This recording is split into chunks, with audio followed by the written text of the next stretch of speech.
Dans sa petite boutique parisienne, ce cordonnier voit défiler des clients toute la journée.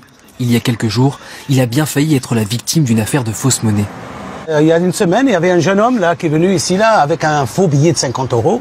Il m'a tendu ce billet, il est là, le même, voilà, que je lui ai arraché de la main.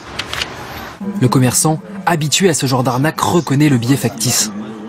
C'est la série, hein, c'est la 4e ou 5e personne là, en un mois. Ce sont des coupures comme celle-ci qu'utilisent les arnaqueurs. En quelques clics sur internet, on les trouve à la vente. Des faux billets de banque imprimés pour le cinéma. Sur ce site chinois, pour un peu plus de 10 €, il est possible d'en commander une centaine. Ce policier est un spécialiste des fausses monnaies.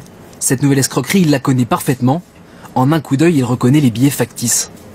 Vous avez une barre horizontale qui se déplace. C'est un effet dynamique qui n'est absolument pas représenté sur le faux billet. Ensuite, vous avez des mentions sur les billets dits de cinéma, vous avez des mentions en anglais qui indiquent que ce sont des billets qui sont utilisés normalement exclusivement comme accessoires de cinéma.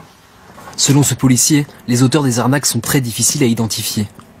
C'est diffus, c'est tout un chacun qui peut acheter sur Internet, donc c'est pas des réseaux structurés. Nous, on est plutôt habitués à s'attaquer à des réseaux structurés, à leur monter, tandis que là, c'est au cas par cas, c'est extrêmement difficile. Une centaine de cas ont été recensés depuis le début de l'année. En France, la mise en circulation de fausses monnaies est passible de 10 ans de prison et de 150 000 € d'amende.